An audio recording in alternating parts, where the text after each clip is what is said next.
الحمد لله الحنان المنان الذي خلق الإنسان وعلمه البيان، والصلاة والسلام على رسوله سيد الإنس والجان وعلى آله وأصحابه ذوي الخير والإحسان، أما بعد، فأعوذ بالله من الشيطان الرجيم، بسم الله الرحمن الرحيم. لقد جاءكم رسول من أنفسكم عزيز عليه ما عنتم حريص عليكم بالمؤمنين رؤوف رحيم. صدق الله مولانا العظيم. بارگاہ رسالت معاب صلی اللہ علیہ وسلم میں درود پاک کا ہدیہ پیش کریں. اللہم صلی علی سیدنا و مولانا محمد معدن الجود والکرم وآلہ واصحابہ الکرام وابنہ الکریم وبارک وسلم صلاۃ دائمۃ سرمدا ابدا. عزیزان گرامی وقار، اللہ رب العزت نے ہمیں شعبان کا مہینہ عطا فرمایا، جس کو میرے آقا صلی اللہ تعالی علیہ وسلم نے ارشاد فرمایا کہ شعبان میرا مہینہ ہے. ہم حضور پاک صلی اللہ علیہ وسلم کے مہینے میں داخل ہیں، اور دعا یہ کرنا بھی سنت ہے کہ اللہ کے نبی صلی اللہ تعالی علیہ وسلم جیسے ہی رجب کا مہینہ آتا تو دعا فرماتے ہیں، اللہم بارک لنا فی رجب و شعبان و بلغنا رمضان. اے اللہ ہمیں رجب اور شعبان میں برکت دے اور رمضان تک ہماری زندگی کو پہنچا دے. یہ دعا سنت ہے. ہم بھی دعا کرتے ہیں کہ مولا شعبان کا مہینہ عطا کیا ہے تو اس سال کا رمضان بھی عطا فرما دے. عزیزان گرامی، حضور پاک صلی اللہ تعالی علیہ وسلم کی ذات اقدس کو رب کریم نے ہمارے درمیان اس طرح سے رکھا ہے کہ ہمارا ہر کام اور ہماری ہر شے حضور پاک صلی اللہ تعالی علیہ وسلم سے جڑی ہوئی ہے. اسی لیے اس کو اگر ایک جملے میں سمجھنا ہے تو وہ یوں ہے، وہ جو نہ تھے تو کچھ نہ تھا، اور وہ جو نہ ہو تو کچھ نہ ہو. ہماری زندگی حضور کے بغیر کچھ نہیں ہے، اور نہ ہی ہمارے سفر کا کوئی حصہ اور نہ ہی کوئی منزل حضور کے نام کے بغیر ہو سکتی ہے. جو چاہے دین سے باہر کچھ بھی کر لو، دین کے اندر حضور ہے. نبی پاک صلی اللہ تعالی علیہ وسلم کو چھوڑ کر کے اگر کوئی یہ کہتا ہے کہ یہ بھی حصہ ہو سکتا ہے تو ناممکن ہے، پاسبل نہیں. عزیزان گرامی، اعلیٰ حضرت فاضل بریلوی رضی اللہ تعالیٰ عنہ تو یوں فرماتے ہیں، وہ جہنم میں گیا جو ان سے مستغنی ہوا. مستغنی کا مطلب جو کہتا ہے کہ اب مجھے نبی کی حاجت نہیں ہے، اگر مجھے رسول کی حاجت نہیں، ضرورت نہیں، جو یوں کہا وہ جہنم میں گیا جو ان سے مستغنی ہوا. ہے خلیل اللہ کو بھی حاجت رسول اللہ کی، ہے خلیل اللہ کو بھی حاجت رسول اللہ کی. سیدنا ابراہیم خلیل اللہ علیہ الصلاۃ والتسلیم اولو العزم پیغمبر ہے، وہ جلیل القدر پیغمبر ہے جن کی آزمائشیں صبح قیامت تک یاد کی جاتی رہیں گی، جن کے بیٹے کا ذبح ہونے کا اور جن کے بہت سارے ایسے کردار جو حج اور عمرے میں ادا کیے جاتے ہیں. ان کی زندگی پاک کا ایک بہت اہم واقعہ کہ آپ کو آگ میں ڈالا گیا تھا. پتہ ہے حضرت ابراہیم علیہ الصلاۃ والتسلیم کو آگ میں ڈالا گیا تھا، لیکن بھڑکتی ہوئی آگ نے آپ کا کچھ نہ بگاڑا. حضرت ابراہیم علیہ السلام صحیح سلامت اس آگ سے باہر آئے. آپ کو پتہ ہے مفسرین فرماتے ہیں وجہ یہ ہے کہ ابراہیم علیہ السلام کی پیشانی میں اس وقت نور محمدی جگمگا رہا تھا.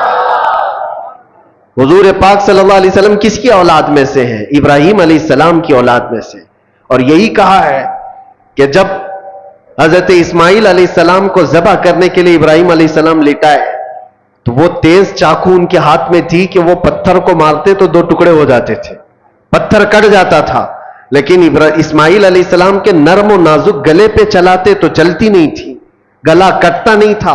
3 مرتبہ کوششیں کی ابراہیم علیہ السلام نے، گلا کٹا نہیں.